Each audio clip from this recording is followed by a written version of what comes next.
cuando todavía era un camino pues sin asfaltar, ¿no? Que esto realmente pues también nos hace un poco pensar, ¿no? Sobre pues lo que es la ordenación también un poco de los espacios, ¿no? Porque realmente, claro, estas casas que están aquí todas diseminadas, ¿no? Reflexionando un poco sobre esto, ¿hasta qué punto deberían tener, pues por ejemplo, muchos servicios? Yo no soy arquitecto, no soy paisajista, no sé de esto, ¿no? Pero realmente estamos también entrando en una zona entre lo rural y lo urbano, ¿no? Pero claro, vemos aquí una construcción de hormigón aquí a la izquierda, vemos un muro, ¿no? Que realmente, bueno, lo bonito sería en lo rural a lo mejor trabajar con otras cosas, aunque estamos en una periferia urbana, ¿no? Pero sí que es cierto que nos encontramos con espacios abandonados, espacios cercados, pues estas fronteras, ¿no? Estas barreras, ¿no? Que en realidad, pues bueno, lo único que marcan es una delimitación, pero ¿por qué? Yo tengo otra objeción y es precisamente que se asfalten los caminos, porque a mí siempre me ha parecido que el Cedán se había construido con un poco de malaje aquí tan apartado de la ciudad, y cuando comentándolo alguna vez con Teresa Luesma decía, sí, claro, el ayuntamiento nos ha dicho que nos iba a mejorar el camino y lo que hizo el ayuntamiento fue echar asfalto. Para mí eso no es mejorar un camino, para mí es asfaltarlo. Mejorar un camino quiere decir que mantiene sus piedras, mantiene sus malas hierbas en la cuneta, porque en el momento en que lo asfaltas, pues ya estás interviniendo de una forma muy radical. En primer lugar, con todos los químicos que le estás echando al terreno. Y luego, por otra parte, una anécdota personal es que este camino lo empleaba yo en bicicleta para ir a trabajar todos los días desde mi pueblo, y me he pegado unas chufas espectaculares justo ahí antes de llegar a la bajadeta del túnel, de puntos en el codo y todo. Y a este camino le tengo cariño por eso, por las veces que me lo he recorrido. Aquí hay algo que también es importante, porque estamos en la finca donde vivía José Beulas, y aquí vemos, bueno, pues una serie de firmas, grafitis, ¿no? Realmente José Beulas lo que hizo fue pintar sobre estos muros, ¿no? Él pintó sobre los muros. ¿Pero qué ocurrió? Pues que en un momento dado veía cómo venían jóvenes, firmaban, y Beulas lo que hizo fue incluso hacer una convocatoria para que las personas que venían aquí a firmar, bueno, pues realmente se les reconociera, ¿no? Y les animaba incluso a que luego pintaran. Pues él decía que, bueno, pues había ciertos grafitis que tenían más gracia y otros que no. Que esto también es un debate, el debate del graffiti, qué es un graffiti, qué es una firma, pues no sé, también, no sé. ¿Dónde está Bansky? ¿Eh? ¿Dónde está Bansky? Claro, Bansky, ¿dónde está? Como Willy, ¿dónde está Willy? ¿Dónde está Willy? ¿Perdón? Claro. Que no te ¿Perdón? han oído, micrófono. ¿Dónde está Bansky? ¿Él? ¿Bansky? ¿Quién es Bansky? Ya.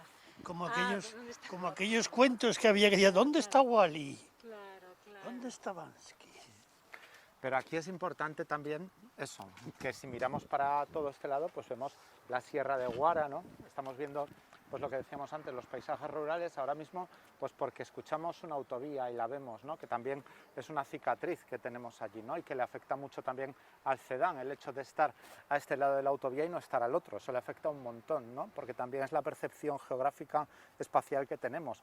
Si el Cedán estuviera al otro lado y la finca de Beulas estuviera al otro lado, o la autovía pasara por allí, pues por ejemplo eso en número de visitantes se notaría un montón, porque ese cruce pues realmente es una barrera.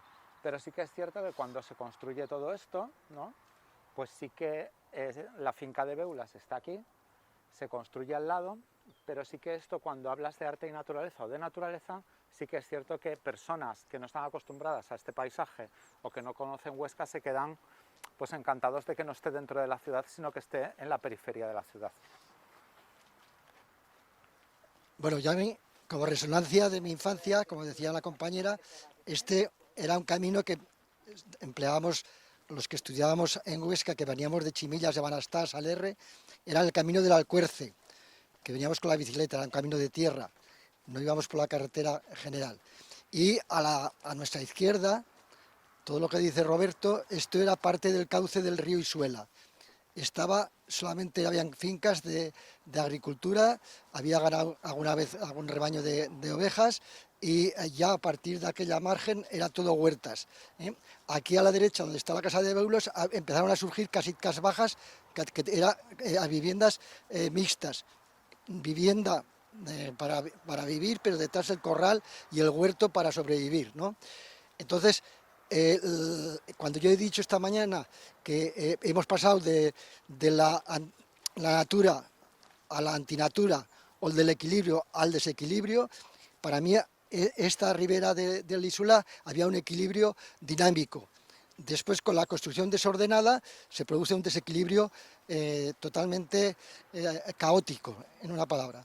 Entonces, sí que tenemos que analizarlo también como parte de los sentimientos personales de los habitantes, y cómo el ser humano, el orcense y los que estábamos en la olla, nos hemos desarraigado de la naturaleza para introducirnos en un medio urbano poco humanista.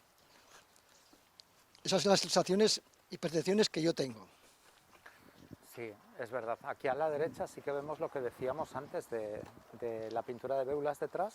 Luego él lo pintó de blanco, los grafitis. Y respecto a esto, qué interesante. Si tuviéramos aquí algún geólogo o alguna geóloga, nos podría contar algo. Ah, hay una. Sí, pues porque realmente cuando uno está por aquí, y me acuerdo cuando se estaba construyendo el Cedán, las primeras veces que venía, que aún no estaba nada asfaltado, me llamaba mucho la atención la tierra, que eran cantos rodados lo que había por allí. Es decir, que algún día, como dices Julio, el río pasó por aquí, ¿no? Y bueno, no sé en qué era, pasaría, pero tendría cauce, porque para ver cantos rodados, no lo sé si alguien nos lo puede contar. Sí, como dices, todos los cantos rodados son las antiguas terrazas del río Isuela. Allá al fondo hemos visto lo que conocemos como el Salto de Roldán, que también son terrazas todavía más antiguas de otro río que pasaba por allí. Y esto se produce porque cuando empezó a emerger el Pirineo, aquí había un mar, y cuando choca la placa tectónica de Iberia con la europea, empieza a subir el Pirineo, a formarse las montañas, y claro, la naturaleza tiende siempre a un equilibrio. ¿Qué pasa? Que al ir subiendo la parte del Pirineo, también se va erosionando para encontrar ese perfil de equilibrio que tenga una pendiente suave hasta llegar a la nueva costa que se está desplazando. Entonces tenemos una cantidad de cantos rodados impresionante de la erosión de todas esas montañas que se están levantando.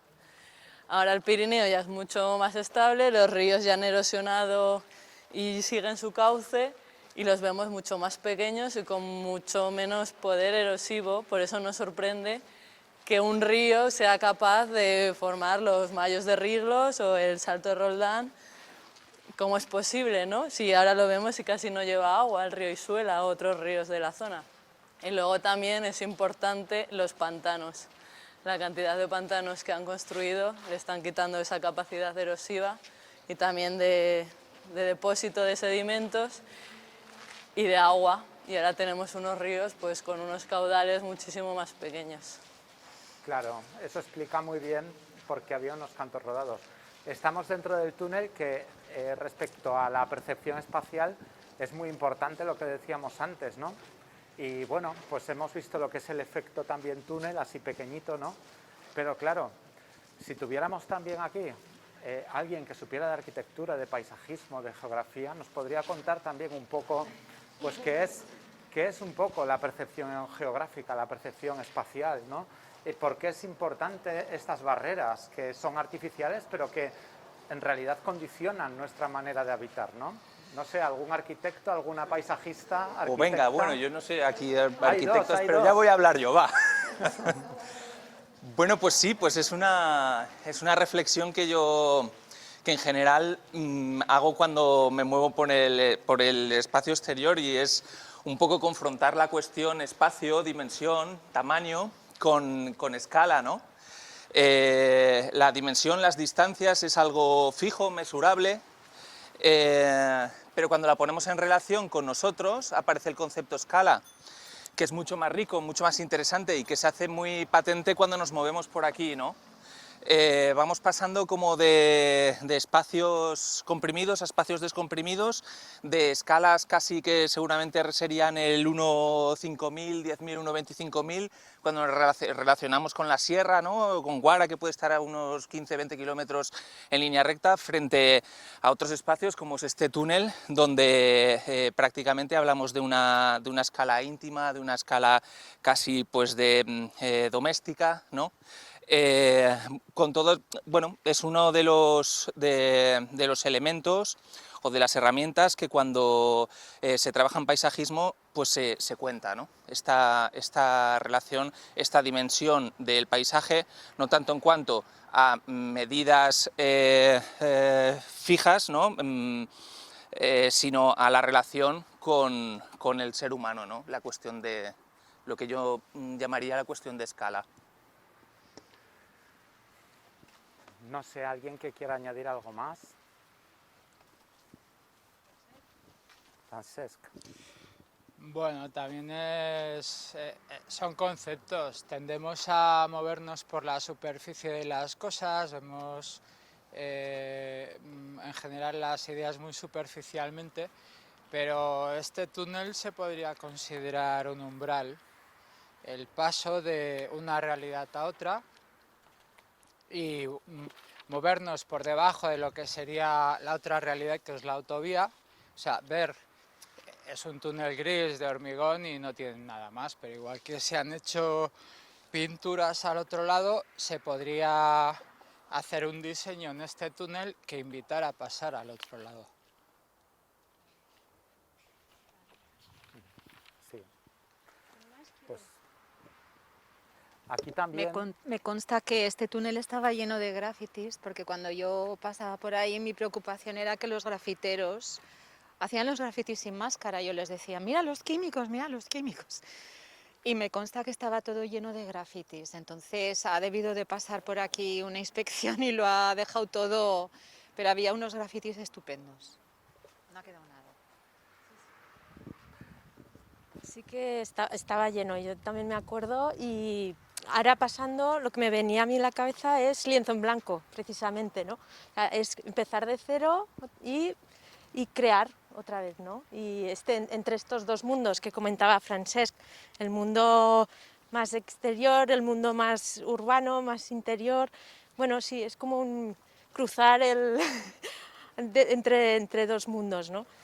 Y también me venían a la cabeza, pues eso, de todo lo que escuchabais, ¿no? Intervencionismo del hombre, ¿no? Cómo actuamos con la naturaleza, si tenemos que hacer marcha atrás, sí.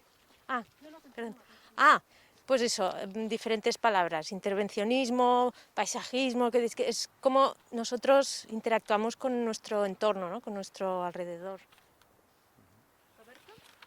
Sí, pues que vemos a veces algunas frases que entendemos, ¿no, Manuel? Como suele salir en mis sueños. Suele salir en mis sueños. Poesía urbana, Poesía urbana. Muros, ¿no? Sí, sí, sí. Escrita en una pared. Así es. Poesía urbana. Poesía urbana, poesía en los muros, escrita en una pared, ¿no? ¿Qué le puede llevar a una persona a escribir eso allí? ¿Qué te imaginas?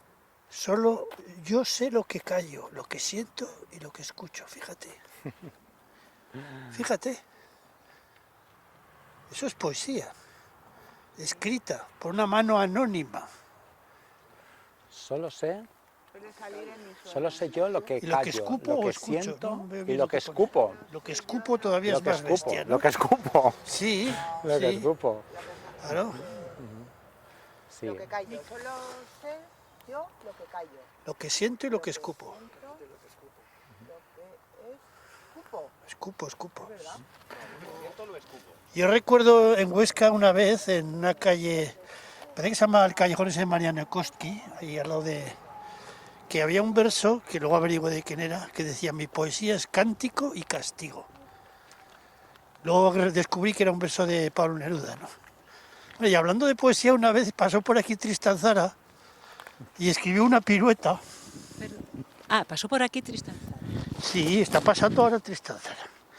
Hizo una pirueta y entre esa pirueta aparecen 4 versos, 5, que dicen: la ciudad burbujeante y masiva de luces y orgullosos reclamos desborda fuera de la cacerola de sus párpados.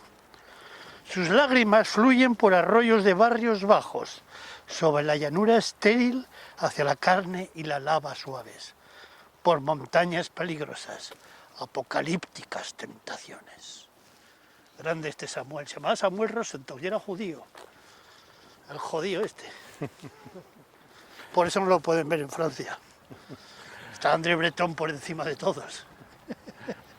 Otra de las cosas que vemos en estos caminos de la periferia, pues es lo que se nos queda en las cunetas, ¿no? Vemos aquí en esta cuneta de la izquierda, pues cómo sería el paisaje de esta zona si realmente nadie cultivara, nadie moviera la tierra, porque al final, pues como dice este paisajista tan famoso que se llama Gilles Clement, que ha sido el que ha acuñado el término de tercer paisaje, lo que nos queda en los rincones de los campos labrados o en las cunetas es la vegetación propia de la zona, es decir, lo que sería todo el paisaje de aquí si nadie hubiera puesto ni cipreses, si nadie hubiera puesto pues, almendros, flores, que bueno, los almendros se adaptan muy bien, los cipreses también por el clima, pero realmente esto es como sería el paisaje de La Hoya, todo esto, ¿no? Hace, pues a lo mejor, bueno, antes de la actividad humana, pues hace 2000 años, 5000 años. Alguna encina también. Estoy poco constipada de país.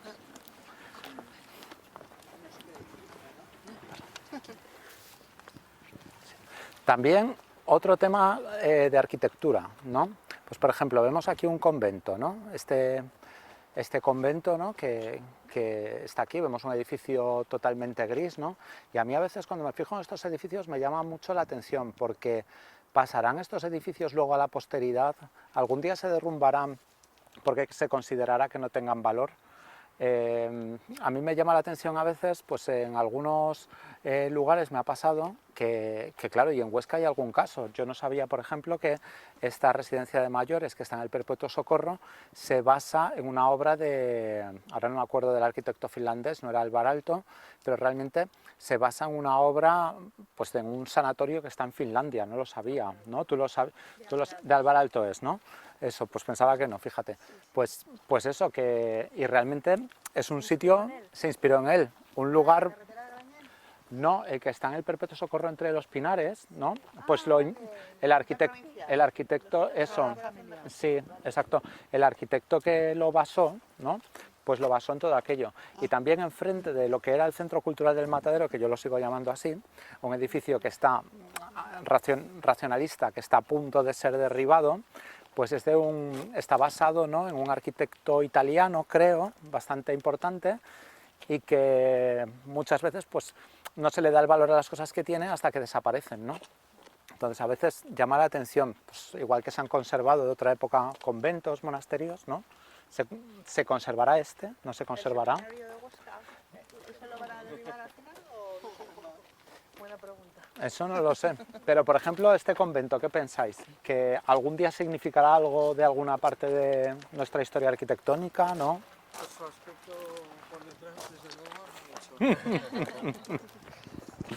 Pues la percepción de la ciudad, cuando no conoces esta parte de esta radio, cambia muchísimo.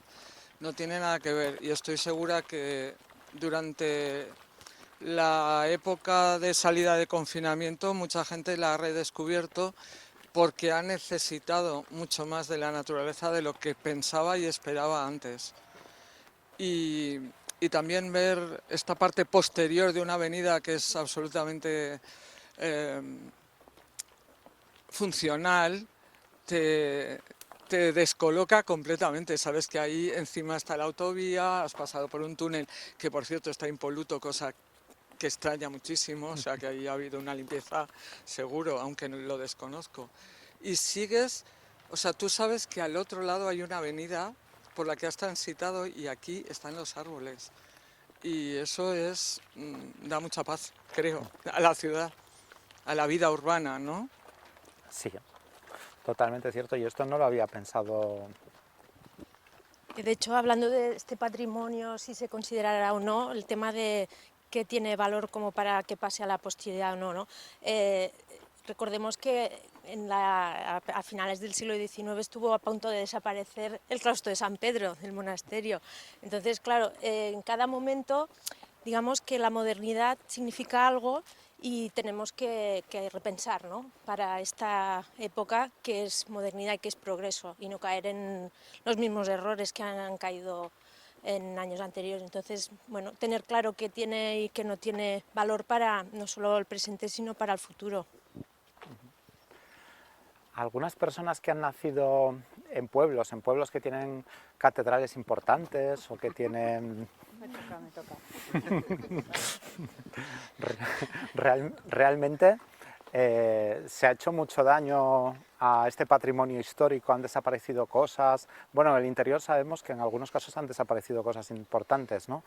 Pero ¿cómo es esa relación entre el paisaje y la gente que vive en el medio rural, ¿no? Se ve a veces como un freno, se ve a veces como una oportunidad. Bueno, como dice Roberto, yo nací y viví hasta los 11 años en un pueblo que tiene una catedral y donde tienen 30 habitantes durmiendo en ese momento, ahora 50, ¿vale? Estaba pensando cuando hacíamos este camino un poco, que Roda de Isábena, que es así se llama el pueblo, es un pueblo donde la gente tenemos muchísima influencia religiosa, porque como dicen mucha gente, somos hijos todos de curas o tenemos sangre de curas, ¿no? Entonces, yo en este trayecto pensaba un poco en que en mi infancia viví muchos viacrucis, ¿vale? Viacrucis de Semana Santa, y me parecía que nosotros, aunque nos riamos, estamos haciendo también nuestro pequeño viacrucis. Sí, porque a veces con unas ideas nuevas de antirreligiosas o anti no sé qué, reproducimos las mismas necesidades, ¿no? Y encontraba varios espacios o lugares comunes con esas personas que en su día estaban haciendo eso y que seguramente como nosotros lo que pretendían era pues que las cosas vayan mejor, que el mundo sea más justo y todo ese tipo de cosas, ¿no? Entonces, a propósito de lo que me preguntaba Roberto, ¿no?, de cómo era la relación pues de la arquitectura, las catedrales con la gente, los museos, yo recuerdo que a mí me llamaba mucho la atención que en Roda, cuando yo era pequeña, había un museo precioso donde íbamos a jugar con cosas muy interesantes y nos parecía todo muy bonito. Y sin embargo no había ni agua corriente, no había nada, y siempre me preguntaba, ¿de verdad es tan importante que entre 4 paredes haya unos peines maravillosos y que la gente de Roda no tenga, pues eso, agua corriente, no tenga un servicio de basuras, tenga las casas sin calefacción? Yo creo que fue una de las cosas que más me hizo pensar en la vida, ¿no?, entre esa relación de los bienes comunes, el patrimonio comunes, a quién pertenece y cómo la gente al final también se va quedando un poquito en la cuneta.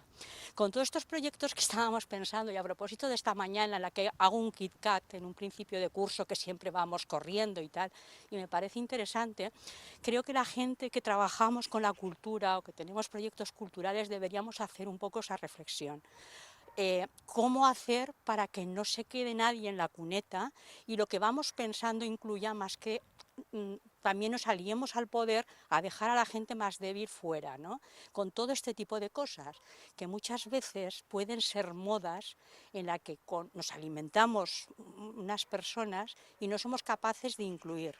Y en ese sentido, yo creo que cada uno, cada una tenemos nuestra storyline y tenemos que renunciar a nuestra propia storyline en muchísimas cosas para que quepan también lo importante de los demás, ¿no?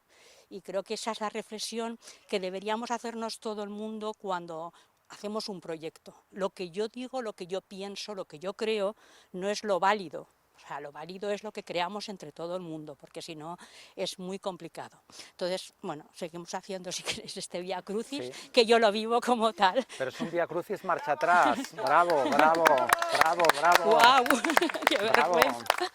¡Qué vergüenza! Pues es un Vía Crucis marcha atrás, porque además pues tenemos aquí un camino que, para quien no lo sepa, estamos hablando del Camino de Santiago catalán.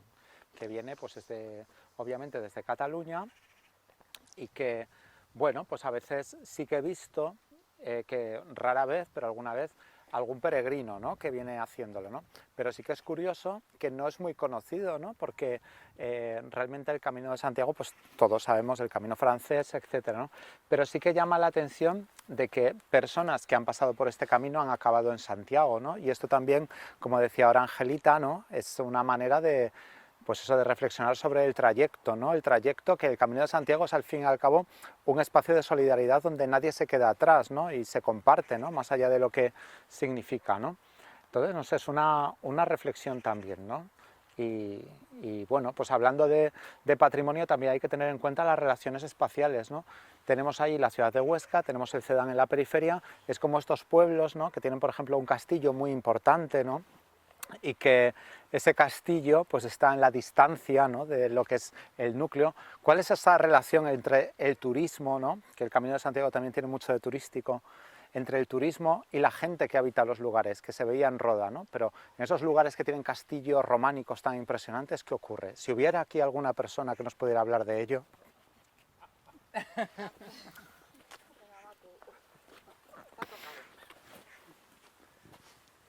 Bueno, sí, soy de Loarre.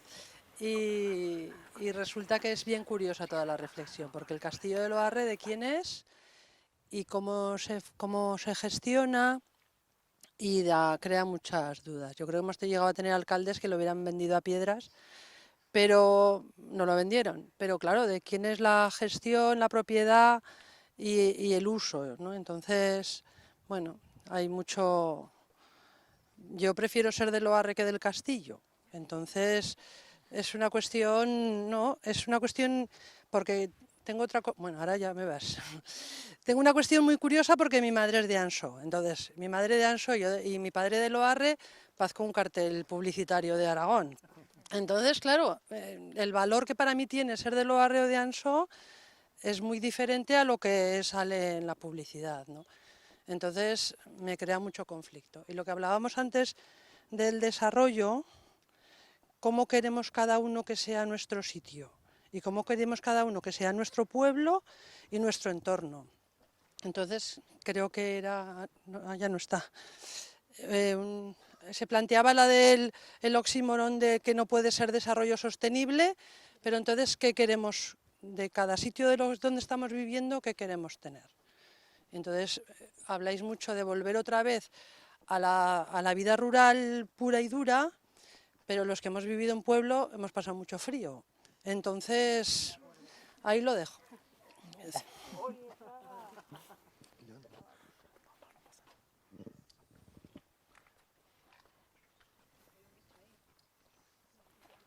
Una babosa. Una babosa. Una babosa. Ha sido un directo, no te preocupes. No tiene velocidad la babosa. Si hubiéramos cogido la quinta y hubiéramos ido corriendo por patas. Bueno, también podemos hablar de toda la fauna que nos acompaña por estos caminos, ¿no? Y bueno, ¿por qué no? Hemos visto ahí una babosa, vamos a hablar en presente, y bueno, pues muchas plumas por aquí, por allá. Claro, a veces yo cuando he ido en el coche y aquí al lado va una carretera, por cierto, vamos a callarnos un segundo porque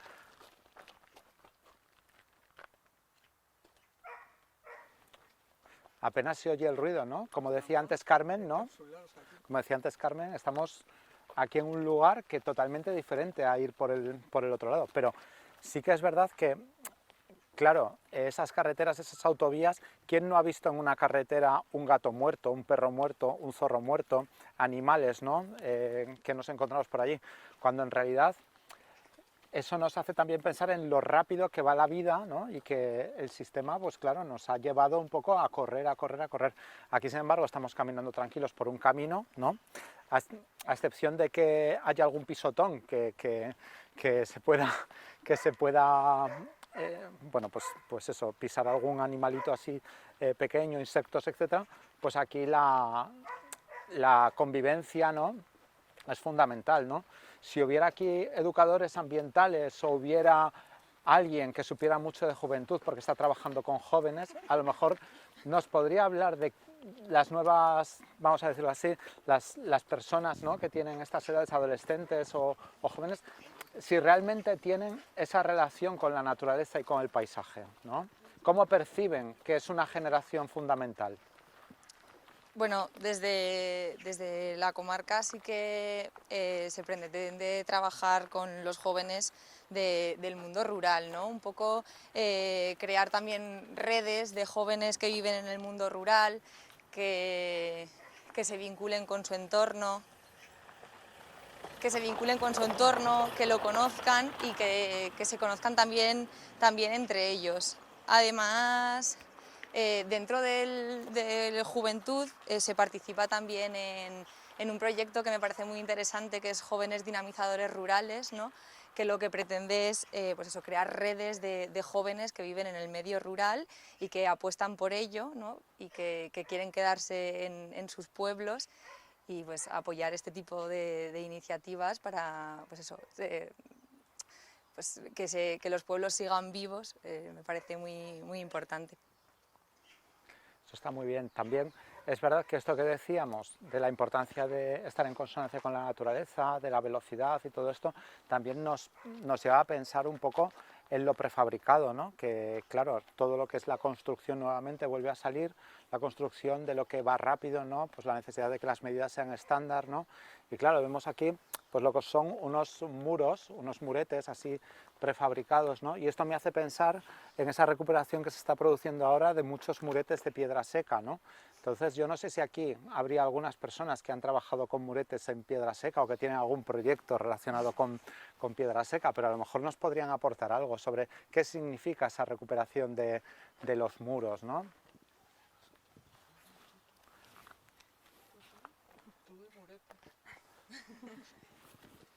Bueno, los muros en piedra seca, ¿no?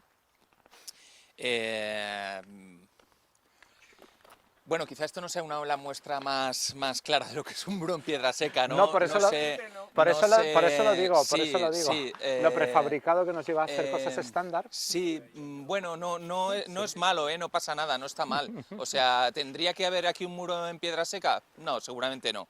No pasa nada, no nos rasguemos las vestiduras, pero sí que es verdad que por suerte últimamente se está reconociendo un patrimonio que además ha reconocido al menos el conocimiento, la técnica, la UNESCO, o sea que tiene el máximo reconocimiento, digamos, a nivel patrimonial, y que tiene un interés muy particular, entre otros muchos, pero es que es un patrimonio que viene de personas anónimas.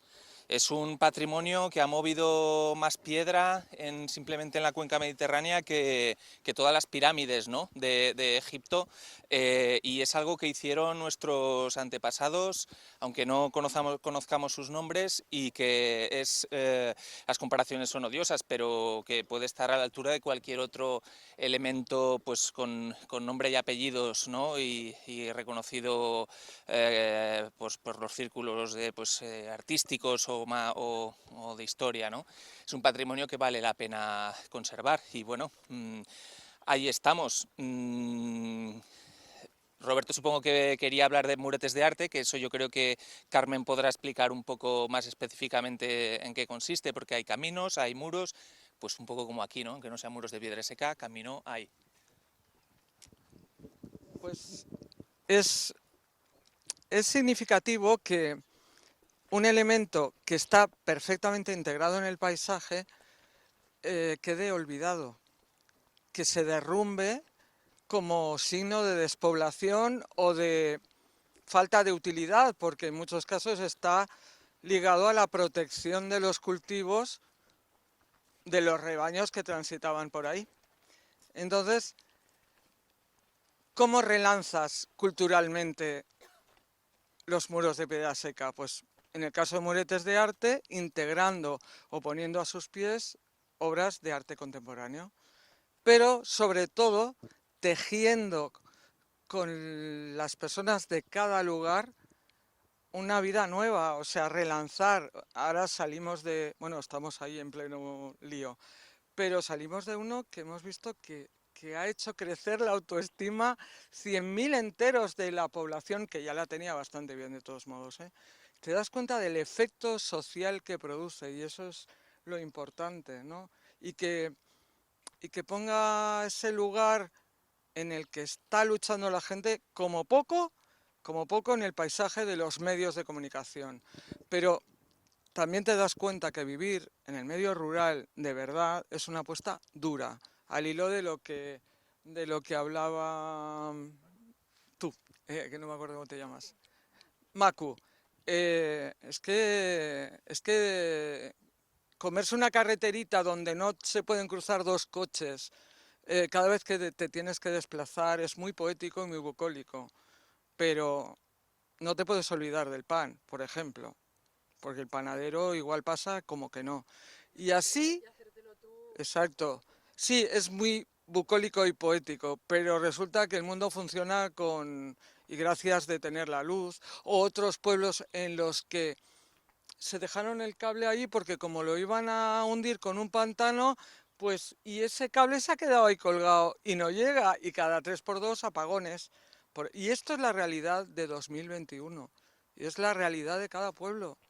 Y eso es lo significativo. O sea, tú no vas a salvar el mundo, ni vas a...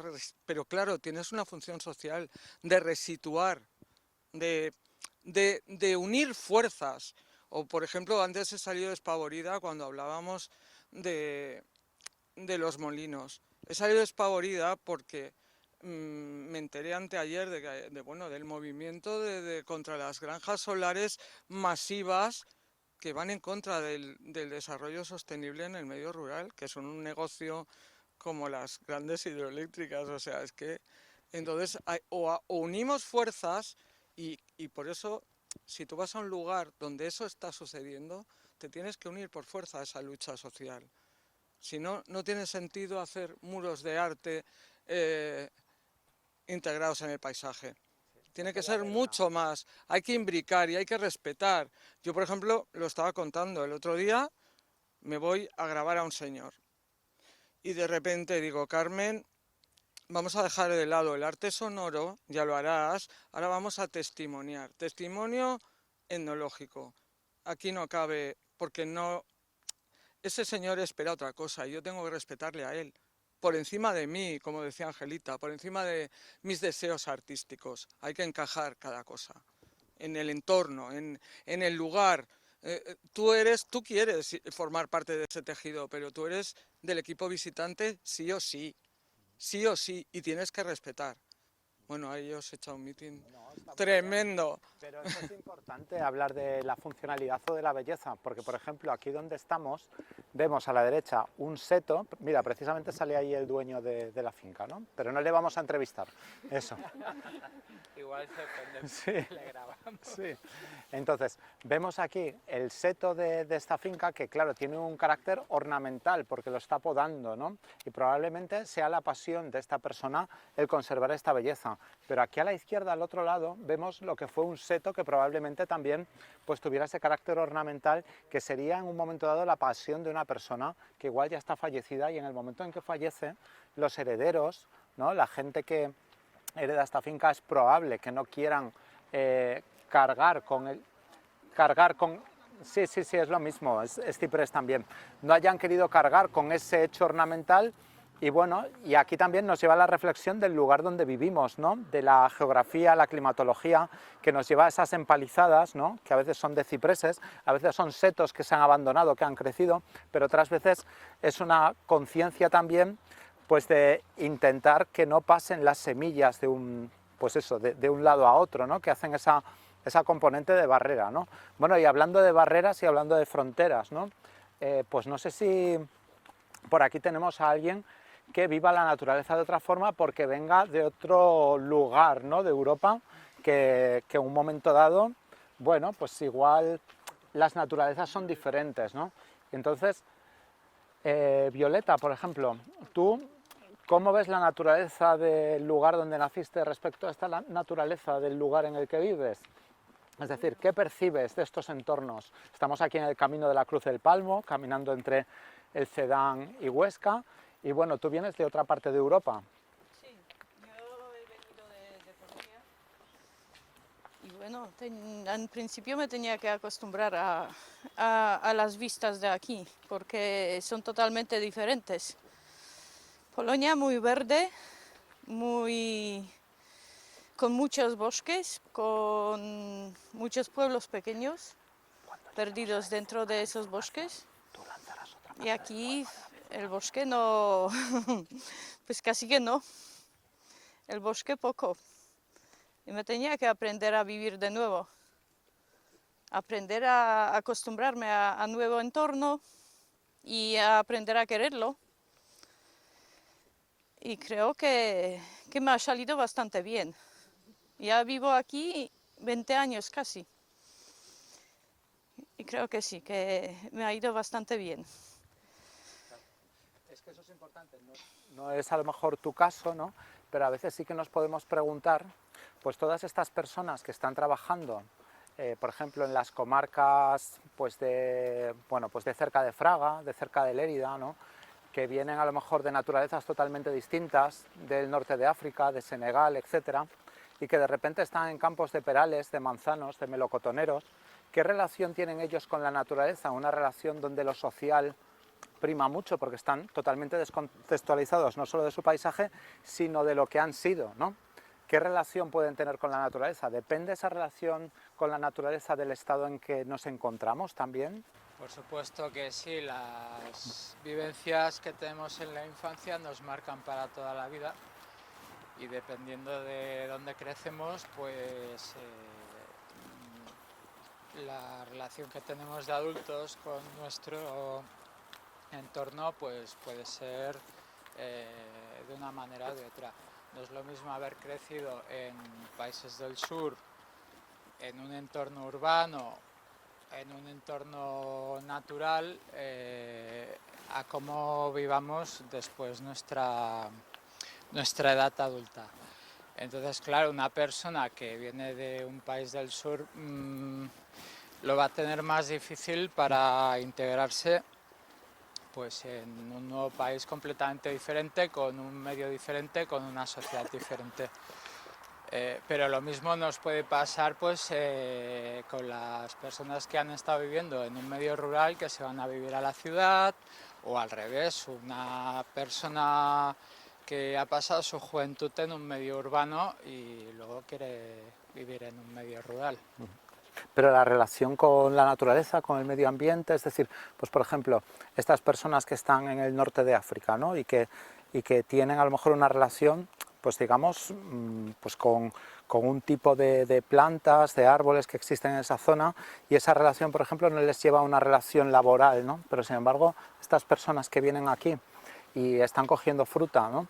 Y para ellos ese árbol no deja de ser un número, ¿no? Pues hoy, por ejemplo, tengo que recoger, pues yo que sé, 200 árboles frutales, ¿no? Pues la relación, se ve la naturaleza a lo mejor de otra manera, ¿no? Con una relación... Pero es que estamos hablando de conceptos distintos. Una cosa son tus vivencias y otra cosa es tu trabajo. O sea, si esa persona que ha vivido en contacto con la naturaleza viene aquí y sigue teniendo contacto con la naturaleza, posiblemente se integre bien.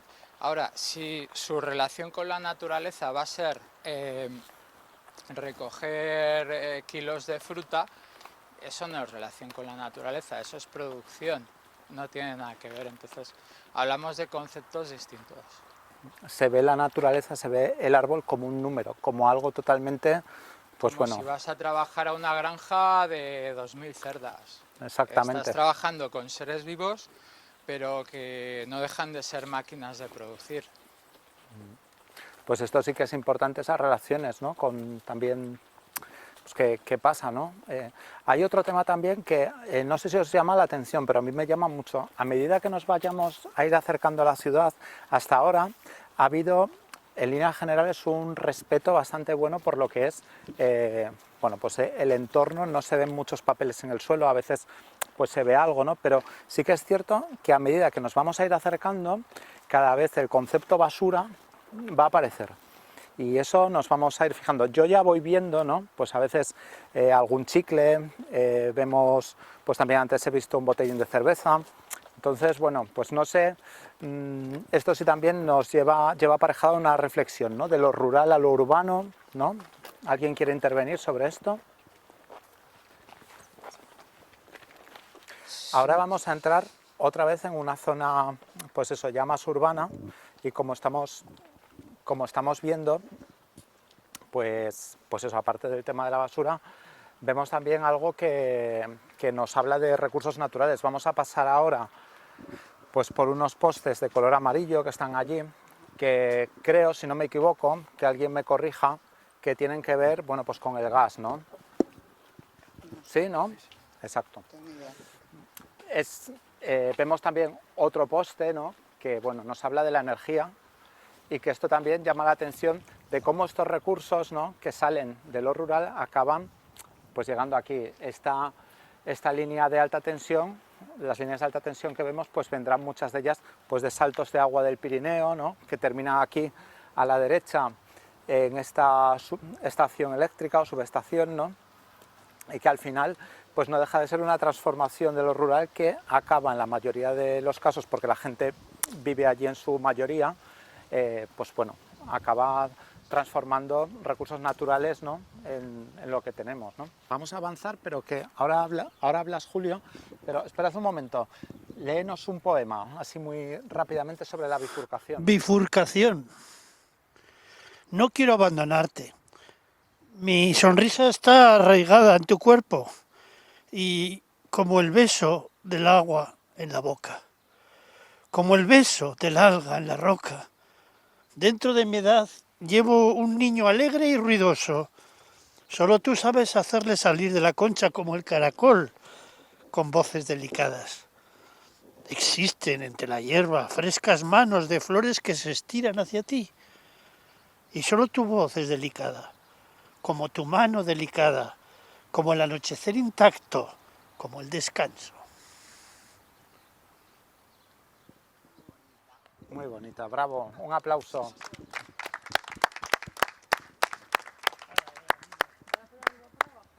Por abajo.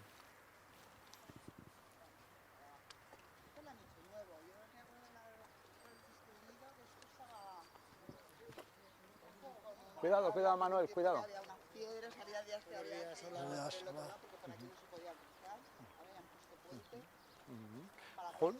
Julio, Sí, cuenta. llegamos aquí al río. Vas a hablar, coge el micro, que si no, no te oímos. Cuidado. Bueno, intencionadamente me paro en un elemento primordial y fundamental, el agua. Huesca es de las provincias que más pantanos tiene, juntamente con la cuenca del Sil, almacenes de agua para quién y para qué, pero hemos abandonado en 40 años más de 800 pueblos rurales porque la población tenía que huir y le cortábamos las escuelas y sobre todo el modo de vida. Entonces el agua en este momento tan primordial está siendo clave y nadie reflexiona sobre ella. Y estamos en un entorno que, como ha dicho Santi muy bien, sigue vegetación autóctona y otra no autóctona. Aquí vivían muchos agricultores y muchos hortelanos porque el agua la respetaban y los huertos que había de aquí para abajo y para aquí para arriba eran huertos ecológicamente sostenibles. Ahora todos estos huertos, los que hay, generalmente llevan pesticidas, como son fungicidas no autorizados o herbicidas, ¿eh? Y el agua, podéis ver el color, no es nada potable. Y tenemos toda la olla de Huesca sin agua potable. Y nadie dice nada, por culpa de los abonos nitrogenados, por culpa de los purines, etcétera, etcétera, etcétera. Entonces querría llamar la atención que dentro de no la periferia, sino los núcleos de población y sobre todo en los medios rurales, los que quedan poblados y también en la ciudad, de momento nosotros tenemos el agua corriente potable porque viene de una toma de agua del Guatizalema que todavía no han hecho granjas encima, aunque están autorizadas 3, pero nadie se preocupa por el agua. Y pues he estado yo en el Suela, volviendo a las nostalgias, me bañaba en pelotas aquí cuando salíamos del Instituto Ramón y Cajal, veníamos a la Isuela y veíamos cantidad de barbos, cantidad de fauna y flora autóctona. En este momento solo queda la flora, alguna invasiva y alguna que es carrizos y tal, que son depuradoras de agua, igual que las cañas, pero nadie se preocupa del fundamental elemento de la vida, que es el agua. Solamente esta llamada de atención para interrelacionar la vida en la ciudad y la vida en el medio rural. Yo quería decir, has hablado de preocupación y de agua, y quería hablar también de quién no se ha duchado alguna vez y ha sentido cómo alguien podía abrir la cortina a lo mejor y pensar en esa escena de Psicosis, ¿no? Bueno, pues allí tenemos la casa donde se rodó Psicosis. ¿La veis? Allí se rodó Psicosis. Entonces, es broma, pero se parece. Esa casa, cuando tú la ves por las noches, ¿no? El paseo ya termina en lo que es lo urbano. Lo urbano, que vemos también que es este camino se utiliza mucho para el tema del deporte, también esta importancia de caminar, ¿no? Caminar como práctica estética y como práctica de salud, ¿no? Aquí nos volvemos a meter ya en el contexto urbano, pasamos debajo de un puente y ya entraríamos en lo que es el parque el parque de Lisuela, no, perdón, en las riberas de Lisuela, que es un proyecto que se hizo también de recuperación de riberas en los años 2006, 2007, 2008, y que también nos lleva a hablar de continente y de contenido, porque muchas veces se generan estos espacios pues con muchas ganas, con mucho cariño, pero luego hace falta siempre un mantenimiento, ¿no? Y eso también es una reflexión que se puede hacer. Estamos prácticamente ya terminando la transmisión, la grabación, vemos cómo fluye el agua que decía Julio, y que antes nos comentaba también Violeta, de cómo todos estos ríos que están controlados, en este caso pues por el pantano de Arguis y una serie de acequias que van saliendo antes de llegar a Huesca, ¿no? Y que van derivando agua, y por eso este cauce es tan pequeño, ¿no? Y como a veces se dice, ¿no? Las orillas del Lisuela saludan a los bordes del Ebro, ¿no? A veces, pues que es un río muy pequeño, ¿no? Pero que a veces se ha utilizado esta frase en algunos contextos, ¿no? Que se ha sacado de contexto, ¿no? Pero que ha sido siempre una broma que se ha llevado aquí. Vemos un ciclista, ya entramos aquí, entramos ya en Huesca. Adelante quien quiera coger el micrófono para comentar algo.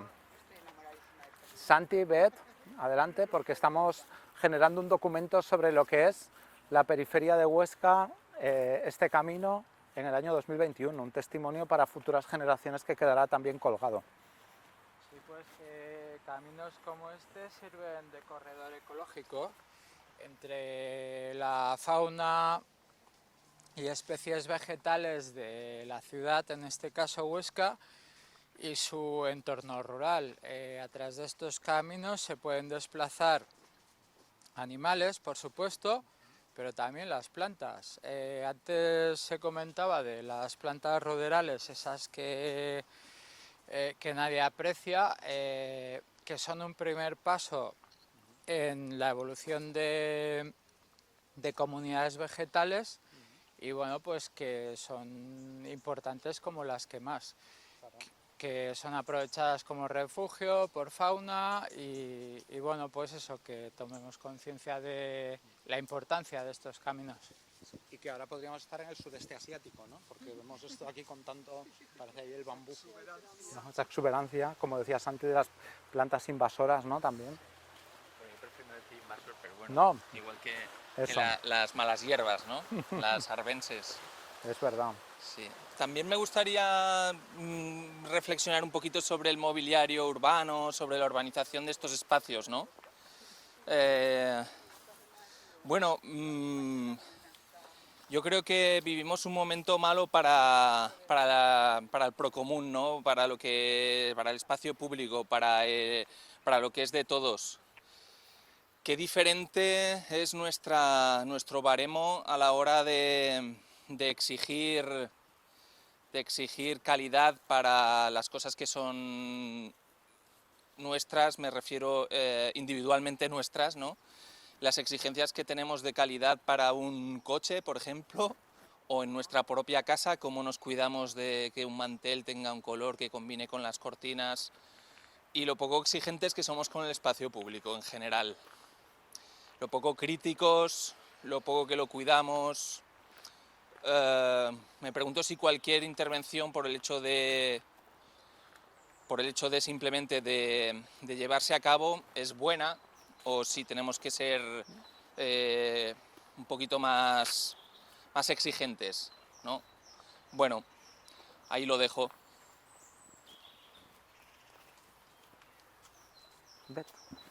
Al hilo de lo que comentaba Francesc, otra palabra o concepto de moda, ¿no? Infraestructura verde, ¿no? Como corredor, no solo, o sea, pensar en esto como método de conexión entre ciudades, entre pueblos, no solo a través de carreteras y caminos, sino a través de eso, ¿no? De vías verdes que, bueno, dan pie a que vivan no solo animales, plantas, sino nosotros, ¿no? Porque estamos viendo eso, la dependencia, entre comillas, que tenemos de la naturaleza, pues bueno, pues pensar en eso, ¿no? Conectar ciudades, conectar personas a través de lo verde. Sí, eso es importante. Y luego también en la planificación vemos, por ejemplo, que esto siempre me llama a mí la atención. En este caso no es grave porque estamos aquí en un lugar de ribera, ¿no? Pero cómo se ha intentado a través de la planificación hacer algo estético, haciendo una curva aquí, ¿no? Pero vemos cómo las personas, muchas de ellas han preferido seguir rectas, ¿no? A veces hay que seguir lo natural, ¿no? Hay que seguir lo natural, ¿no? Exactamente, no forzar, ¿no? Sí. Entonces esto es realmente... Eso surge mucho en paisajismo cuando el diseño de parques, ¿no? Pues sí. ya están casi prediseñados, tú tienes que acabar de dar el toque o los acabados finales, pero las personas ya se autodiseñan sus espacios, solo hay que estar atentos, escuchar y bueno, y plasmarlo, ¿no? Y como también la geografía, la orografía, ¿no? Marca también la comunicación, ¿no? En este caso estamos hablando pues del río Isuela, que es muy estrechito, ¿no? Pero yo, por ejemplo, cuando fui en bicicleta por el Danubio, me llamaba mucho la atención ese río tan ancho, ¿no? A lo mejor que a veces tenía 200 metros de ancho o 300, y veías pueblos que realmente estaban muy próximos, donde la relación era muy difícil, porque tenían los puentes situados a 10 kilómetros, y llamaba mucho la atención porque decías, jolín, al otro lado, a la otra orilla hay un pueblo, pero claro, el Danubio en zonas tiene bastante corriente, ¿no? Y esa relación con barcazas no es fácil, no es lo mismo que tener al pueblo de al lado. ¿Y cómo te marca, no? Es que hay que vivir en los sitios para eso, ¿no? Definir qué conexión y qué conectividad hay entre unos pueblos y otros. Aquí pasa lo mismo pues con otro tipo de orografía, ¿no? Las montañas, ¿no? Que, bueno, pues estás a un lado y al otro del valle y, bueno, pues a veces las conexiones no son fáciles. Ves sobre el mapa y dices, esto nada, 4 kilómetros, pero claro, hay que estar en los sitios, hay que estar en los para sitios. poder diseñar o intervenir o apropiarse de él, pero desde el sitio y con las personas, no como alguien externo, pues esto así, así y fuera, ya está, no, pues esa reflexión puesta en crisis, analizar, bueno. Es importante. Es muy importante. Patearse los sitios antes de hacer nada. A mí me llama mucho la atención estas barreras, ¿no? Porque al otro lado vemos ahí otra realidad, ¿no? Otra realidad. Ya. Sí, bueno, es el fin aquí. Sí. Estamos llegando ya. Hicieron una primera Estamos llegando ya al fin. Entonces nos vamos a subir aquí. Que se derrumbó rápido, pero lo han arreglado. Ahora ya está, vuelve a estar los pasos habilitados.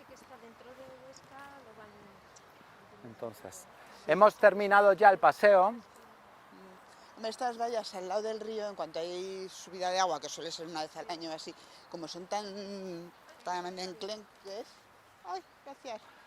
Hemos terminado ya el paseo. Si queréis que se vea el puente, os ponéis por allí y así... Y entonces aquí pues nos despedimos este primer vídeo ensayo. Esto verde, como si fuera, donde han salido muchos temas, ¿no? Luego hay huertas allí, una micro huerta, y luego está Despedimos este vídeo ensayo donde han salido un montón de temas, ¿no? Que hemos ido abordando, ¿no? Y que esto queda luego para la posteridad, aparte de todas las personas que nos han visto, pues exacto. Y bueno, pues nos hacemos aquí esta despedida así en grupo. Eso, que ha habido una retransmisión en directo y esto queda ya para la documentación pues del futuro, de reflexiones a 2021, de esa relación entre lo rural, lo periférico y lo urbano. Así que venga, un aplauso para todos y todas.